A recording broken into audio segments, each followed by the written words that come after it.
I know you don't want me to say it, but I have to. An ugly win is still a win. I know we had to sit through that one against Rayo Vallecano, but a victory that puts you atop the table is exactly the 3 points and exactly the victory you need, especially when 3 points in the Liga right now, if you're at the top, are so hard to come by. But Barcelona got those points, are back atop the table, and live to fight another day. Welcome to episode 660 of the Barcelona podcast, brought to you by the Blue Wire Podcast Network. I'm Dan Hilton, and I do very much appreciate everyone that joined me on the watch along on Big Up for this game against Rayo Vallecano. I had my best numbers in months, and that was for a match like this one. So how about you join me for a match that's even better than the one against Rayo Vallecano? Maybe say on Saturday at 3 p.m. East Coast time against Las Palmas. So I look forward to everyone joining me on Big Up for that one. Or if you can't make it, you can help me out by joining on Patreon for as low as $3, getting something from the merch store, or subscribing wherever you find the Barcelona podcast. That is wherever you find the Barcelona podcast. Now, for this one, somebody suggested that I go back to do that format that I tried out a little bit at the beginning of the season, the good, the bad, and the ugly. But while there was all three of those things, certainly the good, the bad, and the ugly in this match, I did find enough for 5 headlines because that's what the people want. So without further ado, let's dive in. Here's the 5 headlines from Barcelona's 1-0 victory over Rayo Vallecano. Headline 1 is pressure from the jump. Now, Barcelona was off for 8 days, so I was a bit boastful throughout the week that Barcelona didn't have to play in any Champions League midweek chaos or have to deal with that round at all. I was very happy with that and felt like the team would be rested and be ready to go in this one against Rayo Vallecano, especially at home. But this game could have also very much been a trap game for Hansi Flick and company because Barcelona had only won one of their last 3 home games against Rayo. Not only that, but Rayo were in good form coming into the match with 3 consecutive wins and 9 games without a defeat, so unbeaten for their last 9.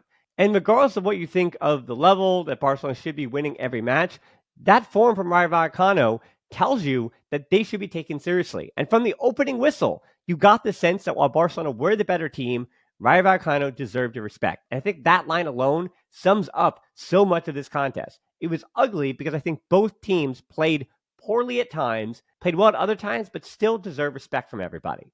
The first 8 minutes, Barcelona did start on the front foot well, though. Ball retention, interceptions on point for De Jong and Pedri. Good start from both of them. Hector Fort also with the start because Jules Koundé was late to Hansi Flick's talk for the second time, so he did not start in this matchup, came off the bench. Valuable experience for Hector Fort, and I did think that at least in the opening whistle, in the first 10 minutes or so, he did start with good energy, and that was positive for me. I had my notes too that Balde had a good start to this game as well, but I can tell you, having watched the full 90 minutes, obviously, Balde just flat out had a good day today. He had a nice run up through the middle in the first 10 minutes. That was after he delivered a through ball that led to Lewandowski's early header in the match. Balde continues to be in fine form.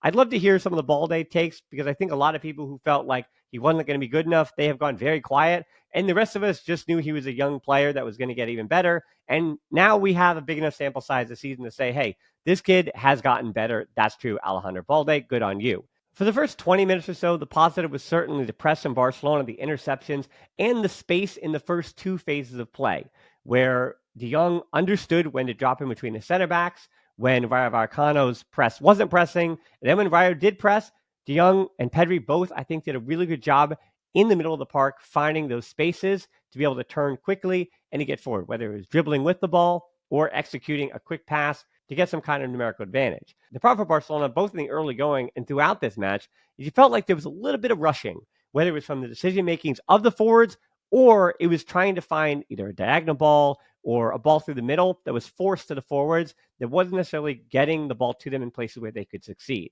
On the other side, Rayo Vallecano had their moments, had their warning shots early.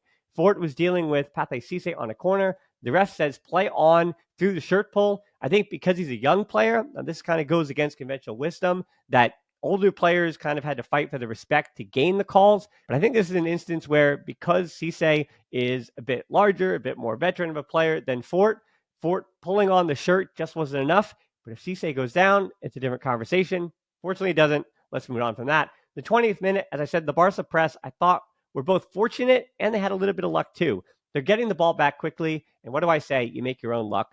Balde to Rafinha on the cutback, and Rafinha just wide here. De Jong doing a really good job, as I said, dictating play between the center backs or in the midfield as need be.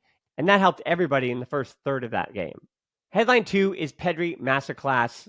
And I put in quotes here again because Pedri's had a lot of those this season. Somebody asked me on the watch along, this is the kind of fun conversation we have on there.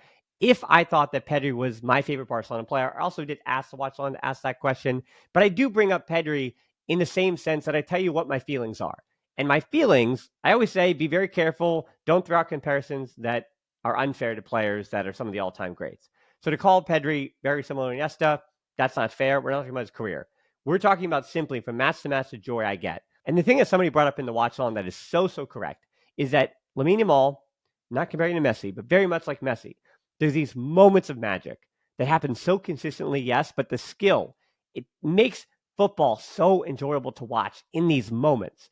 But what makes Iniesta and Pedri so special is that consistency, that match in and match out, game in and game out, minute 10, minute 30, minute 70. Yeah, they have some down performances, but consistently you can tune into a game and almost know what you're going to get out of Pedri and Iniesta, and you get to wonder throughout that game, when is it going to happen? Yes, it happens with Lamine Yamal and Messi every match, but I think adding to that, the highs for Messi and Lamine Yamal, because they add so much end product, those highs are just so much higher, and you can't expect Pedri and Iniesta. That's not what they're expected to do. But the enjoyment I get from seeing the things that Pedri does, 60 or 70 yards from the opponent's goal, that is what I really enjoy about watching Pedri. It's what I enjoyed about watching Iniesta, which is slightly different than what you get from the glory of watching Messi and Lamine Yamal. You understand my point? All right, you get it. Pedri, I enjoy him. He's my favorite player to watch at the moment for Barcelona. And I bring that up because he was so good in this match. In the 23rd minute, a good example here. Pedri feeds Rafinha for another chance. It's an absolute dime, but the keeper cuts down the angle quickly. First 25 minutes, Rafinha felt a bit off, and that would continue throughout the match. And Lamine Yamal was quieter than I think he's been for quite some time. And because he is 17, I always say this about Lamine Yamal, relax. Now for the action in the 26 minutes.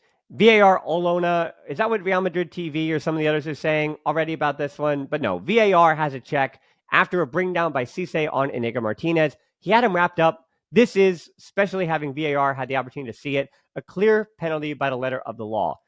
The only reason that I thought initially the ref may have not given a penalty was he could have waved it off, maybe saying that the contact was prior to when he had wrapped the arm initially, and maybe the ref would wave it off because they didn't have a play on it. But it was so blatant, that contact, as well as holding on to the body after he had gotten past the man, that contact just had to be called, and VAR called it, I think, appropriately. The 1-0 then comes. It's a scary penalty for Lewandowski. I know, just like you, none of us love to have to bite down our nails when players are taking penalties. Just step up there and kick it the right way. But Lewandowski, after having a few penalties there, without the herky-jerky style and the slow run-up, he goes back to it, and maybe a little bit of luck here on the finish, finds the inside part of the post after getting the goalkeeper to go the wrong way. So it did work into his favor, but then a little bit of luck, as I said, in the inside of the post. But they all count the same. Good on Lewandowski. Another goal for him in the Liga, and the one that Barcelona needed in this match. 30th minute, and something I said a few times, screaming on the watch along. There were times, I think, in this game where Gavi could have shot the ball, but instead he chose to pass. Yes, they were tight angles, but you don't know what happens when you put it on frame. Lamine Yamal was almost the opposite here. He felt like he was pressing a bit with some of those shots that were blocked. Maybe he had an additional moment to have an additional touch, or he could have found a teammate. I don't know who was truly open, though. Rayo's defensive shape were pretty astute here, and if I'm a Rayo fan, I feel not hard done by the referee, because even the president of Rayo came out afterward and said, hey, we do think the referee was fair. We just weren't good enough for this one. I like that kind of class. I like to see when Hansi Flick says it in the pressers. I like to see some humility from the team that winds up taking the L here. And I thought that was true. I thought Rayo Vallecano just weren't good enough here, but the defensive shape and the press were good enough. They could have felt like they probably should have had at least one in here, but I would argue on the other side that Barcelona should have had more than one in this match. 35th minute, what a tackle here, though, by Lamine Yamal. As much as it sounds like I'm criticizing him, if he's going to support Fort defensively when he's not having an offensive day, that reminds you that this kid's really special, and that's why I don't get frustrated when he has a bad day offensively. Lamine Yamal also offensively, by the way, 5 minutes before that in the 30th minute, had a pretty good moment as well. He did great to keep the ball himself, ball bouncing around, good control, good speed. And while the final ball didn't really work out for him, the ball bounces back to him, but yet he shoots right at Batalla, which is just frustrating on the day for him. Then, as I said, Gavi could have shot, but tried to square the ball, and it gets cut out. 37th minute, Szczesny, fantastic double save here.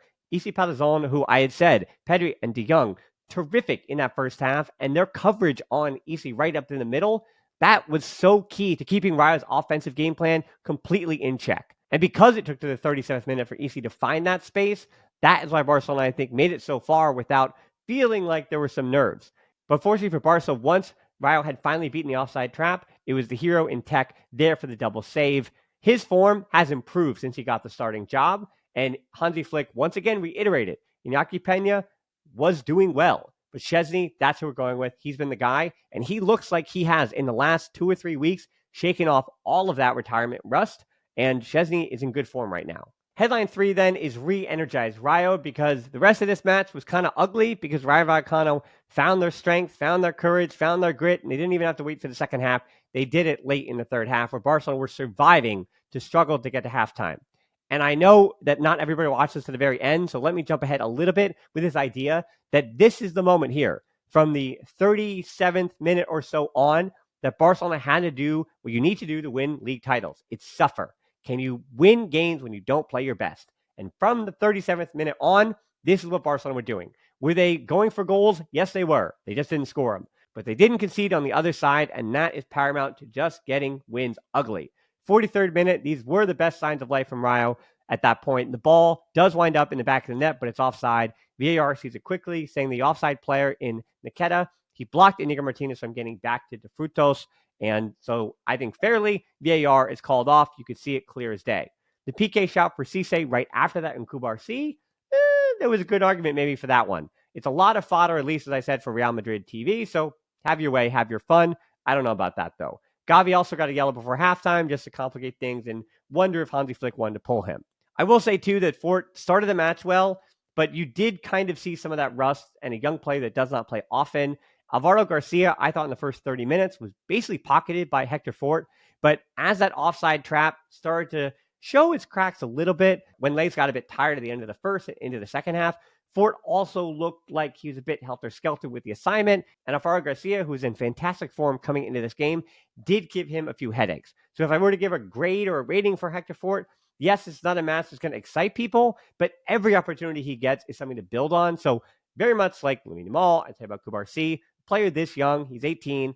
I'm not worried about it. I'm just really glad he got the minutes here. And we'll say he got the minutes and nothing went wrong. And that is kind of what I want from Hector Fort this season when he is clearly the distant backup to Jules Koundé, who, if not for being late to this talk, was probably going to start this match. I also thought as we neared the end of the first half and then into the second that De Jong is kind of still Frankie de Jong throughout the course of 90 minutes when he gets these starts. As good as he was, as much as he dictated play in the first 30 minutes, I thought his positioning faded a little bit as we neared halftime, and it wasn't really corrected there in the second half. That's why there was a little bit more space on that offside trap. I felt like, and I'll have to rewatch this again, but Pedri so often was supporting de Jong, and I thought de Jong would go to step a little bit too far, either to the wing or a little bit too far forward, and positionally, it was spreading Barcelona out a little bit. And for de Jong, all those successes, all those great things, and all those ways that he becomes such a valuable player for you in the best of times, when things aren't going as great for the whole team as a concept,